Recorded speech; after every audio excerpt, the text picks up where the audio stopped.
Thank you for joining us once again on Bloomer Pals. Today we'll be talking about affordable homes building a better future. Once again, my name is Royce Lee, a host and content creator, and we have three amazing guests today. Introduce yourself. Okay, hi everyone. I'm Grace. Yeah, so super excited to be on this podcast. I think I was just sharing with Royce. I watched some of his videos, very funny. Yeah, and we were chatting a little bit previously on housing and sussing out where everyone is at. So I'm a real estate consultant. So very excited to be able to share some input, some insights. Hopefully to find out if there are any burning questions and anything I can chime in on my thoughts on. Yeah. Lots and lots of burning questions. Yeah. Hi, my name is Avery. I'm a radio DJ on 987, and I am what you would like to call a housing noob. I have zero knowledge and zero intention to get a house here in Singapore, but Maybe after today. maybe after learning this, then my wallet will. Okay, hello, I am Zuri and I am a content creator and also a freelance actress and host. So for today's context, in terms of housing, I'm literally just waiting to select my unit 2 weeks later. So super like relevant. Yeah, a lot of questions. So maybe we'll go into it later. Okay. Right, yeah, I know. So you're looking to get a house, right? What does having a home mean to you? Okay, so I think like the word home is like something comforting. Like, when you go home, you just want to like relax. It could be like a cozy corner, or it could be like even the environment, the neighborhood, but just generally a place you feel safe to just be vulnerable with yourself. Might help up. Mine's very patriotic. Oh, Kichan.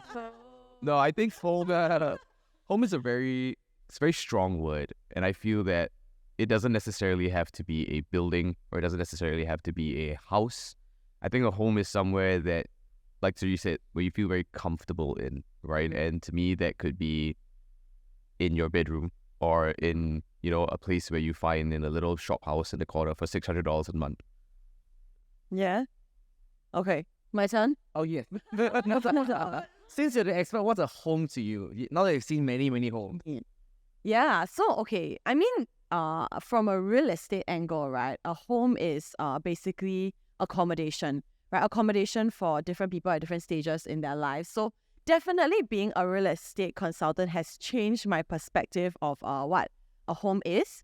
You see houses from maybe, let's say, HDBs up to like yesterday we were shooting a $10 million home, right? Ooh. Yeah, but one thing that holds in common for homes that are of varying prices is that home is always the people who are inside with you. Yeah, no matter like it doesn't even necessarily have to be like a country, right? Like you said, like in a certain country, it could be finding that home in an overseas experience and all that. So to me, home is where the people you care about are at. Yeah, and that's what makes home comfortable, I guess. Yeah. Then do they need to find for that to find people to make that? Find people find homes can find you. Find people to live in their home. Avery, maybe you can help. Actually, when you think that's a bit of like a double-edged sword for like a real estate agent to say, like, where do I find my home? You got to have the right people. Right. But Joo Chiat looks nice. Right people. Right people Yeah. move in the home with. Right, but what if I stay alone? Because I just bought a home, so I'm gonna leave alone soon. So it's like, do I need the right people or chakra? You're the best. You're the best person for yourself. Wow. Okay, wait. Oh, I have a lot of mirrors and everything. Oh yeah, I'm secure. Stay. For you, in your own company. And I know, is it very difficult to own a home in Singapore? Own a home. Okay, so in terms of housing in Singapore, we have different types, right?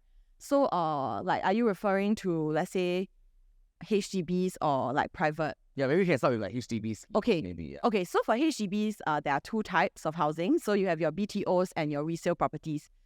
In terms of, you're asking, is it easy to own, huh? Okay, everyone's like, oh, it's so difficult to get a house. Like, still waiting Yeah. for BTO. Like, Correct. Okay.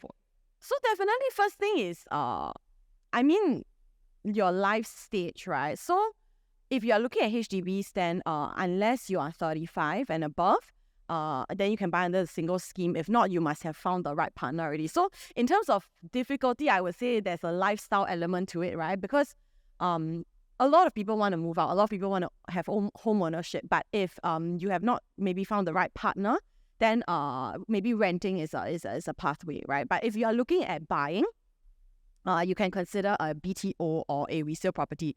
Both are, I would say, quite accessible. It really depends on your goals, and it really depends on a few key factors like your time horizon, and your affordability at that time.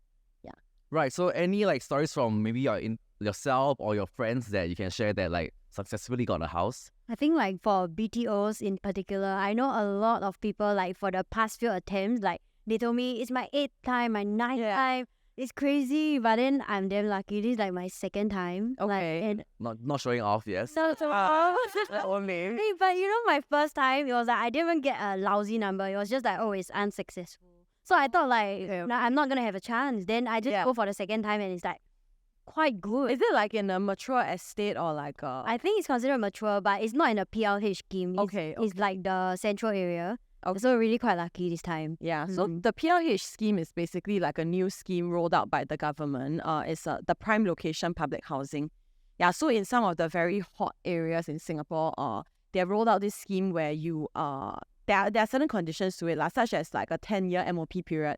And for the entirety of your ownership, you are not able to rent it out. But what they are trying to do is to control prices in these like popular areas. Yeah, so and it really depends when you apply for a BTO, whether it's a mature estate or a non-mature estate. Because for mature estates, let's say it's very popular, right? You might not be able to get a ballot number very soon. So yeah, I think you must be very lucky. Yeah, just nice. Yeah, I should. Can I say or not?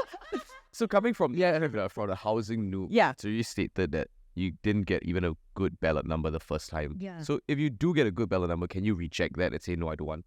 Yeah, will you lose your future chances? Yeah.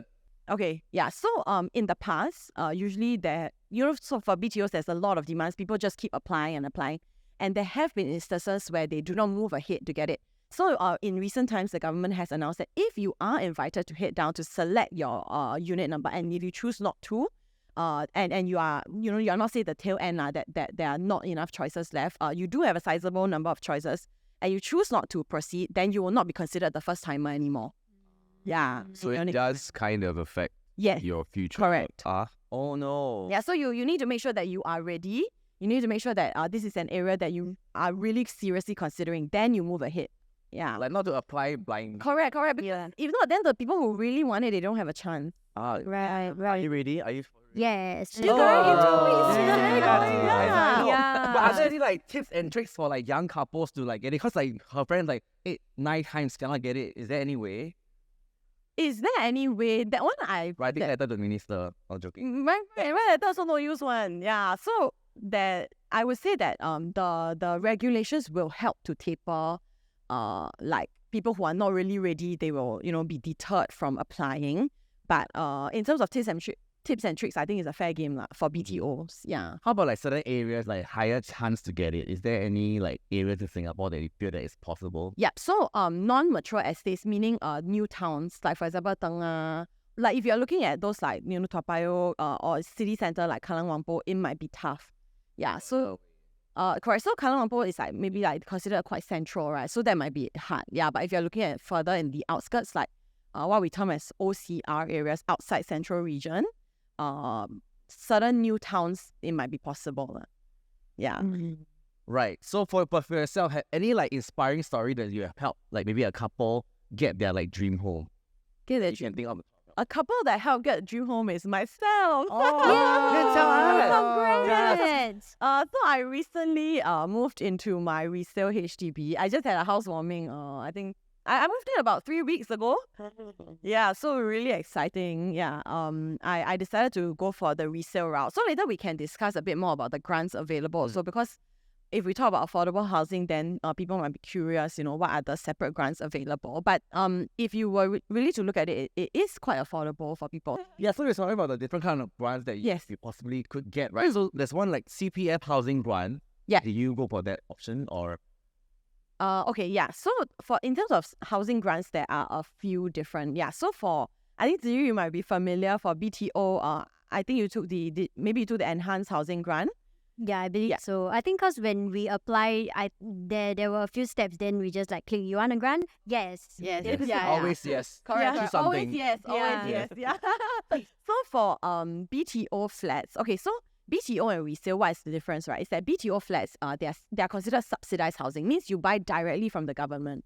Okay. Then separately, you have resale flats, which are flats that are in the market. So they have already fulfilled their 5-year MOP. It could be they are 10 years old, 15 years old, 20, 30, 40 years old. Okay, so these are the differences between BTO and resale. So in terms of pricing, right, just we don't even look at grants. From pricing from the government kind of standpoint, BTO serve as the very first step into public housing or HDBs, right? In Singapore, we have an 89% home ownership rate. So that is very high. In if you compare to neighboring countries or countries around the world, 89% is phenomenal, right? So it's a really good home ownership rate, and it's because HDBs kind of act as the first funnel for affordable housing, right? So if we talk about BTOs, number one, they are already cheaper because it's subsidized by the government, and you need to have that waiting time before you're able to receive it. For resale, you imagine you wait 4 to 5 years to get your keys. You have to stay for another 5 years. Definitely, you want to sell at a price that is higher than what BTOs are commanding, right? So, okay, in terms of pricing, there's already a difference in terms of asking prices. Okay. On top of that, if you look at grants for BTO flats, you have this thing called enhanced housing grant. So, enhanced housing grants only apply if your combined household income, means you and your partner, is less than 9K. Okay, so if your income exceeds 9K, then you are not eligible for this grant for BTOs. So the grant is anywhere from 5K to 80K. Yeah, for BTOs, for enhanced housing grants. So for resale flats, on top of these enhanced housing grants, you also have a family grant. Okay, family grant and then a proximity housing grant. So what the family grant is this one-time lump sum payment that will be put into your CPF. If your flat is below 4 rooms and below, that's 80K. If your flat is 5 room and above, that is a 50K grant. It recently increased in budget 2023. Before that, it was lower. Yeah, so that is your family grant. And then in terms of if proximity housing grant, if you live near your parents, it's another 20K within 4 km. And if you live with them, it's another 30K. Yeah, so all in all, if you look at it, right, in terms of EHG, enhanced housing grants for BTOs, you're looking at anywhere from 5K to 80K. If you are looking at resale flat, it's anywhere up to 180K. Yeah. Sorry, it's a lot of numbers. So are they encouraging you to get more resale flats then? Encouraging you, like by giving us more grants. Is the government trying to move us to buy resale? I don't know if the government is trying to encourage us to go towards resale or to BTOs. Definitely by increasing the grant amount, they are trying to support Singaporeans in terms of first home ownership, right? But in terms of if you're looking at whether you should buy BTO or resale, it really depends on more than just pricing, right? Pricing is one. Time is something you can never get back, right? Money, over time, you are still able to earn it back and you have your grants to cover. But time, that 4 to 5 years, is something that you and your partner need to be ready for. Yeah. So in the investment horizon, we also have this thing called your investment cycle, right? How many times are you able to swap to the next property in terms of asset progression? So if asset progression is something that you are looking at, then that's something to factor in as well, whether this 4 to 5 years is something you're ready for. Yeah, but that being said, a lot of couples also, they go for the BTO route because maybe they don't really feel ready to move in with their partner immediately. Right. So Still testing water for maybe 4 to 5 they more take this BTO, then or they're just not at the life stage. They want to move in, have a family and all that. But they want to secure a property early, so they go for the BTO route. Is that your experience for getting the BTO? Yeah, lor.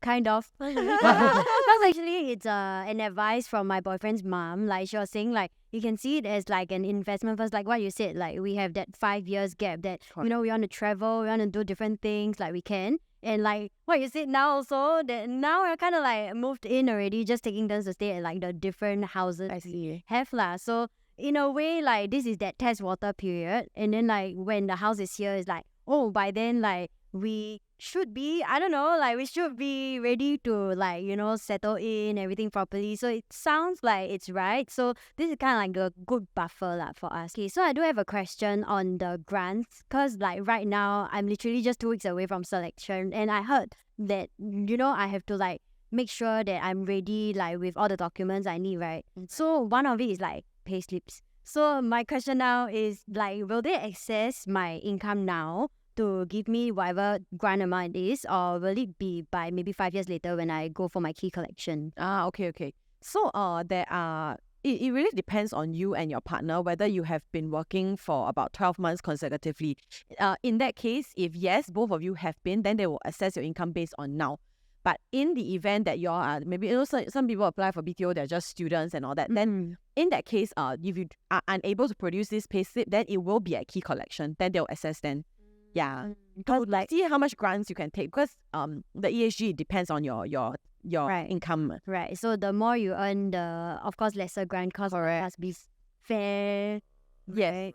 So means like now, maybe 5 years later, if I earn more, then I might get lesser grant. Yes. And also like some strategy of like choosing the best unit, because like when you are balloting and you're at the front of the queue, Oh, any strategy like what should you get, like nice places? how do you choose your unit actually? For private housing in Singapore is very expensive, so I didn't really have much options. Okay. The agent just basically gave me 2 units in that one particular condo that I was like Okay. favoring, and then I was just choosing between the two. So But one, how do you decide on that condo?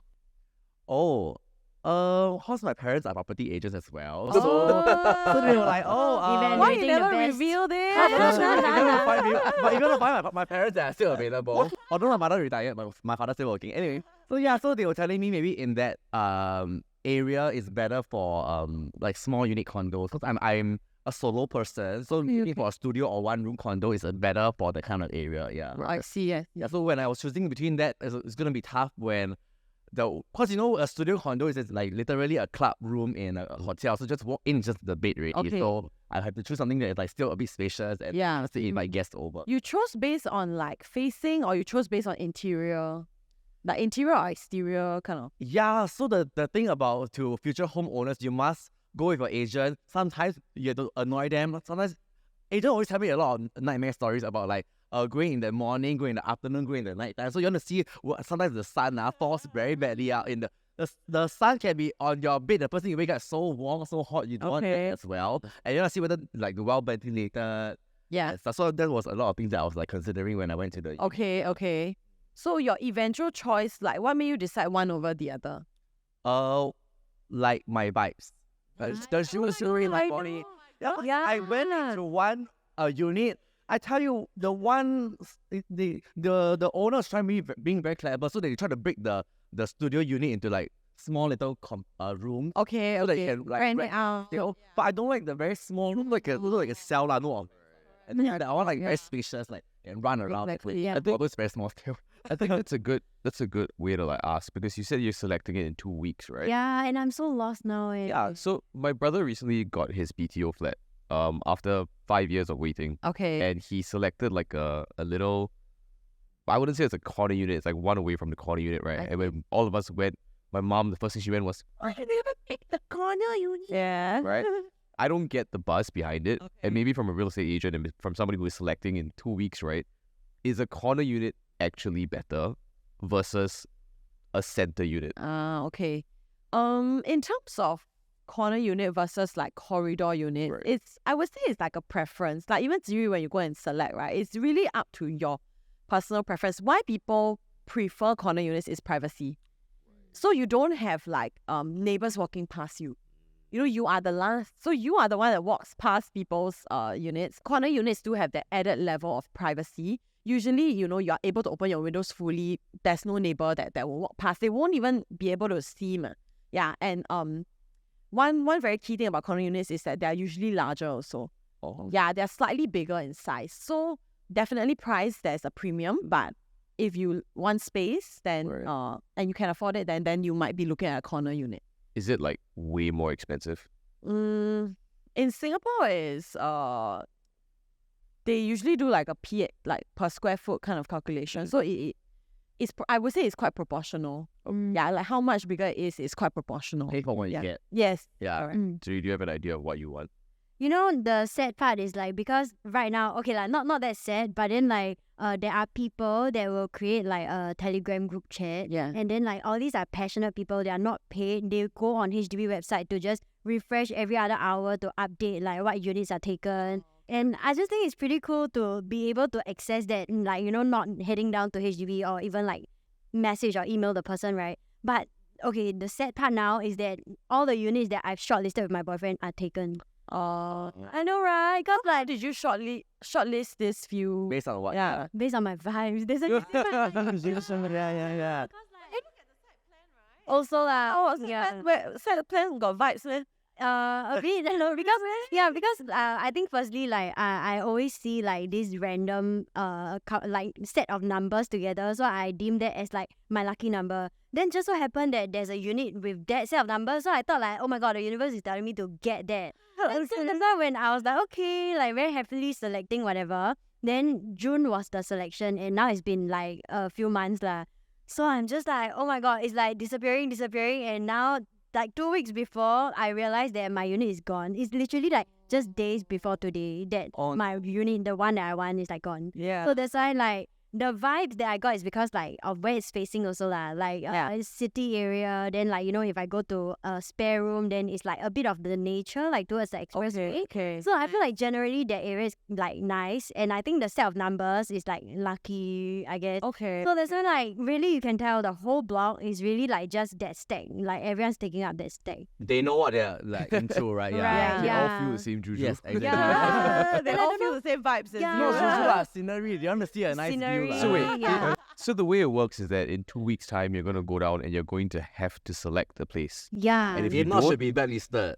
Ah, Right. Okay. So at I the end of the don't know. day, just like, you know, Yeah. that one. any, Right. mini, I don't know how intense it'll be, because I heard from my friends that like, you know, when you go there you get a queue number, then it's just gonna be ting ting, then like your number will just like disappear in the screen. Like imagine a polyclinic screen. I don't know. So Yeah, that's why I'm like, so I must be prepared. Like maybe I need like 5 shortlisted units. backup plan. Yeah. Okay. I have 2 weeks.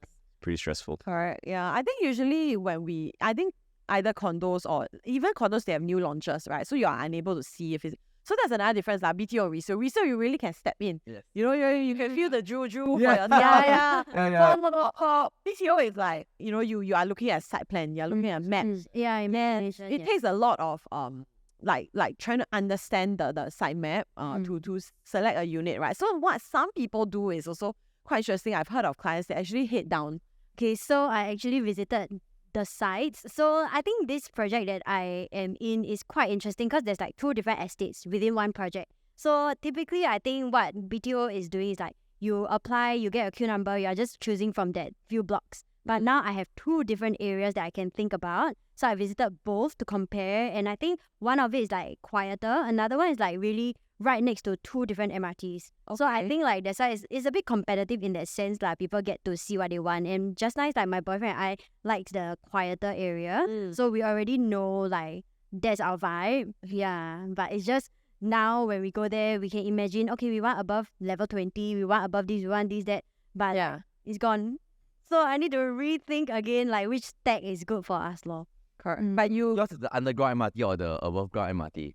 Underground. so you definitely will choose lah. It's just which one is it? Yeah.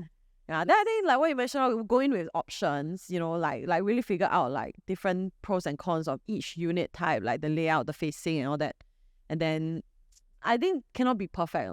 Right. Yeah, unless you're so lucky you're not Well, like, you advise. sure for free. Sure. Yeah. Hey, on tape out, okay, bro. Happy to chat. Yeah. Okay, so I got a question. I'm a private homeowner. So why still be eligible for this kind of grant? Okay, do you want to make a guess? The housing noob is going to say yes because the government is very good to our citizens. Okay, wow, Okay. I would think based on my knowledge so far, I don't know if I'm right, I think no. Okay. Because I've got no choice. I'm single. I am not yet 35. I cannot get like... Exactly, and successful. So you have to buy a private, right? Thank you for acknowledging. Yeah, thank you. Okay. Okay, so in terms of if you own a private and then you want to buy a HDB, it is possible. Yeah, so it is possible, but not at the same time. So what happens is that if you own a private, the only way to go back into to buy a HDB and enjoy all these grants is if you sell off your private property, and you have to serve out a 15-month wait out period. There's This no is way I to be stay. homeless. Yeah, so you're homeless for 15 Yeah. months. So wait, should I like Yeah, you're gonna I go go for it. back. Okay, so this is a cooling measure. Okay, it's a cooling measure that is announced by the government. So cooling measures are basically when the pricing or housing market gets too elevated, the price action is too elevated, then the government will introduce some policies to ensure that the prices remain affordable for the public. So initially, I think last time when people they sell off their private, immediately they're able to buy HDBs.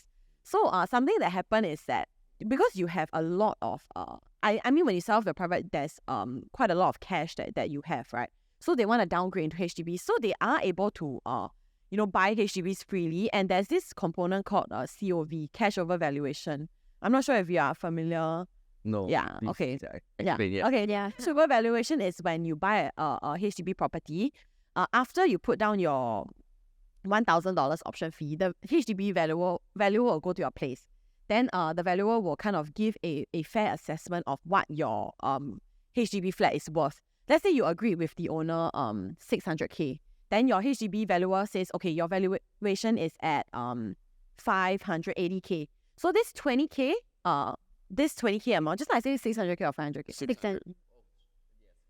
600, right? 600 and 580, the 20K difference, that's termed as your COV, cash over valuation amount. But it assessed by like the neighborhoods, all that also, or everything within the property. Okay, good question. So usually when they assess, right, it's the transactions of similarly sized units in your block and within 200 meters. They also do factor in renovation, but it doesn't take such a big account than most people think. Even if you spend 100K, 200K reno, right, sometimes your COV is still high because the owner will also be trying to push new boundaries in terms of asking price. So why this COV component is very important, right? It's because if you were to take a loan, your loan is only up to your valuation. The remaining 20K, right, it could be 20, 30, this has to be paid fully in cash. So back to your question. So when people they own a private property, they sell off, right? They have a lot of excess cash. So they are able to pay, the COV without a problem. Yeah, so that pushed prices up quite a bit, especially during the pandemic and all that. So in a bid to regulate HDB prices, I think our government has also done many measures. So one of it is this 15-month wait out period. Another is, rolling out a lot of new BTO flats. So in 2022, we had about, I think, 23K new flats rolled out. In 2023, there's estimated another 23K. From 2021 to 2025, we're expected to have a new influx of supply of almost 100,000 HDB flats. So in terms of supply, there's a way to, regulate pricing also. So are you thinking right now, what are your steps with Enter 35? I'm planning it in my head, but also my wallet is not cooperating. Okay, that's an interesting way to look at it. So if, let's say, somebody wanted to go about getting a HDB and a resale, right? Because we all know the BTO route is pretty straightforward, right? The resale route for somebody, did it also have to be above 35 to get it?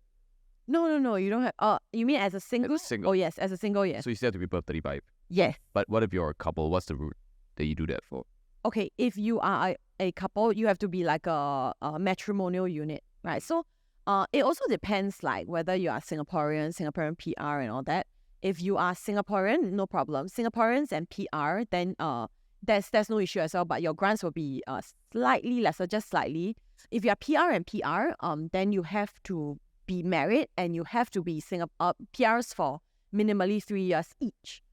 Yeah, so the newer PR also has to be 3 years. Doesn't matter if the other person has already met their 3 years. Yeah, so if you are looking at resale, then one thing that actually a lot of people don't consider is that actually, if you take a HDB loan, right, there is a possibility that there's zero cash up front. Yeah, so you are able to buy this HDB flat without forking out a single cent if you choose the right HDB. Wow. Yeah. Right. Yeah. So the moral of the story, you have to find the right one. If you want to buy a house below 35, Yeah. HDB. What would you, the right one, the right person, or the Right person, house. Right person, but in my house. It is.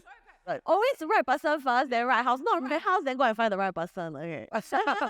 They can hold through. You find the right house, and you're like, Who want to buy this? Yeah, but I've heard of couples like that, like, you know, they apply BTO, then, you know, that 5 years, a lot of things can happen. Yes. Maybe, like, they split or something. Then one party can hold a flat and then switch names if they want to.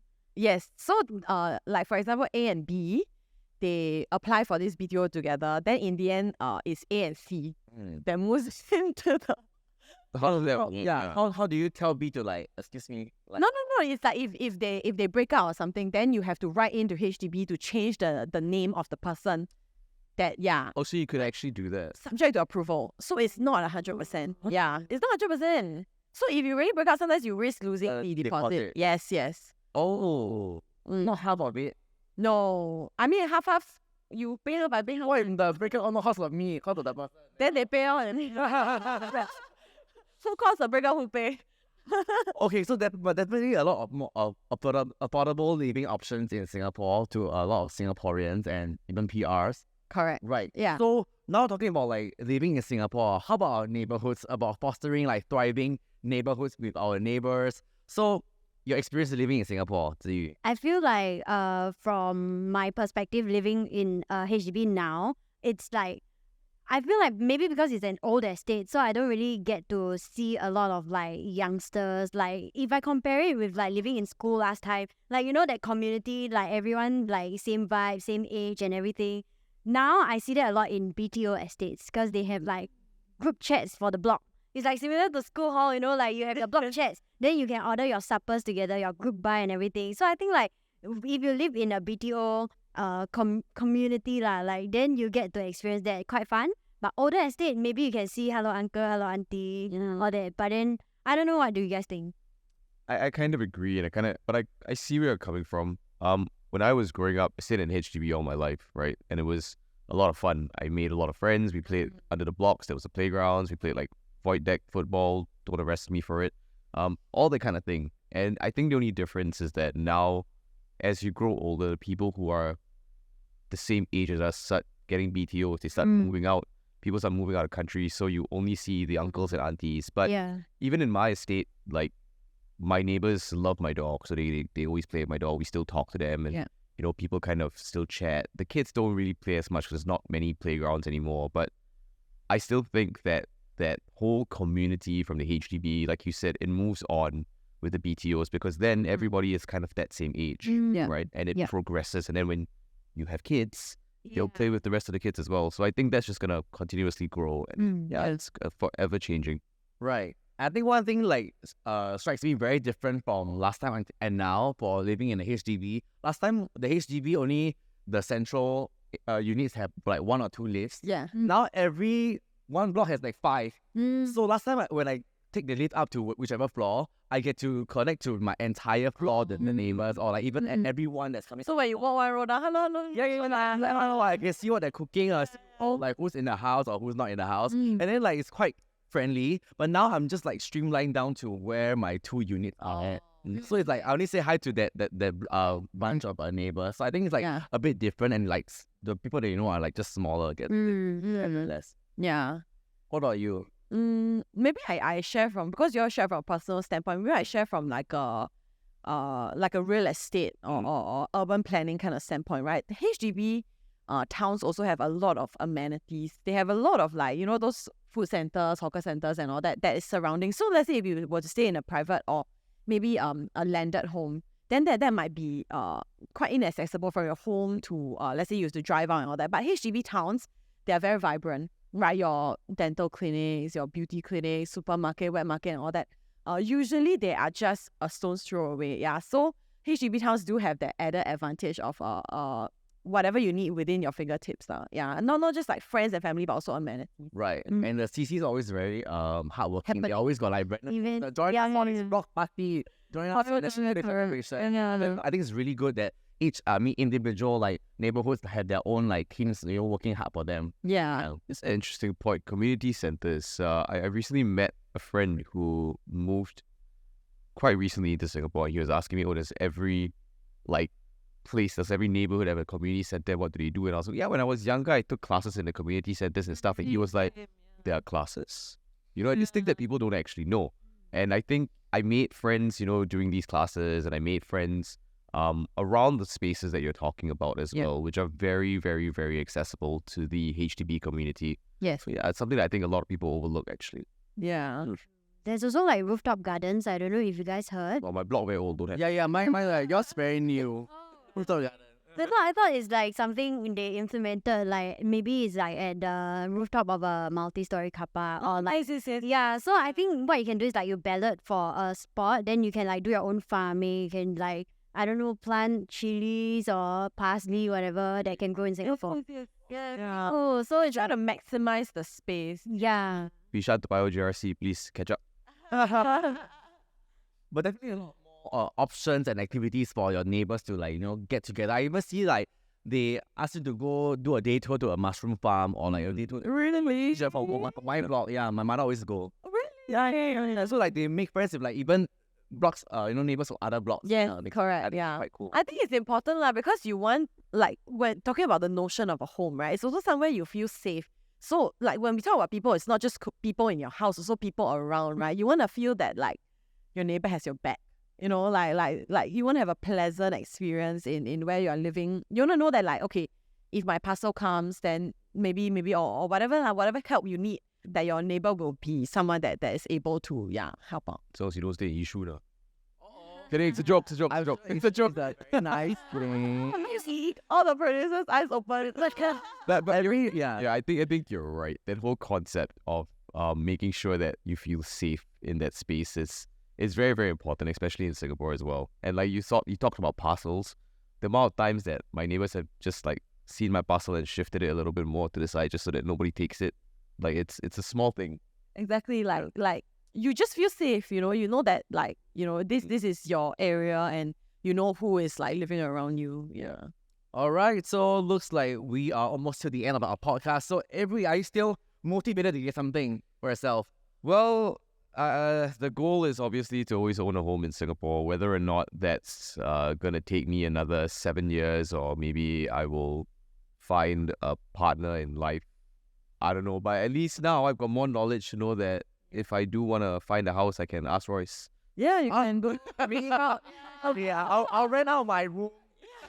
Maybe I'll rent out my room to you. Okay, to you. I think that right now I just need to manifest to get my unit, the one that I like. Yes, in 2 weeks. Yeah, but apart from that, I think today has been really insightful. Thank you for sharing, everyone. Yeah, excited for my new house next time. Yeah, very exciting. And I manifest hopefully en bloc will happen soon. So that you get A windfall. I'm sure any tips for Singaporeans. for Singaporeans, I think whether they are looking at BTOs or resale flats, both have, ample grants, and both are, both are suitable, really depending on your life stage. Yeah, if you are someone that you are able to afford that wait, 4 to 5 years for you to, figure things out, get accustomed to it while you maybe hustle for your own lives and all that. You want something that is like a more cheap, price more cheaply. Is cheaply, you know what? Cheaper. Price Something that's priced cheaper, then you can look into a BTO. If you are ready and you are at a life stage where you want to move in, or you don't want to spend rental for the next, you are already paying rent, you rather pay mortgage, right, into something that you can own. Resale flats have a plethora of grants, right, up to 180K, and you don't even have to fork out a single cent because your down payment is just 20%. Yeah, of your flat, and 20% of 500K, for example, 100K, right? Your grants can fully cover. So technically, if you get something that doesn't have that COV component we talked about, possibly you can move into a resale, and kickstart that 5-year MOP, to begin your housing journey. Yeah. Nice, well done. So we want to encourage all our viewers as well to share with us your housing experience here in the comment section. Tell us whether you want to get a house, don't want to get a house, or if you found the right one or not. Yeah, so thank you for joining us once again on Bloomer Pals. Don't forget to like, subscribe, and comment with us, and we'll see you next time. Bye. Bye.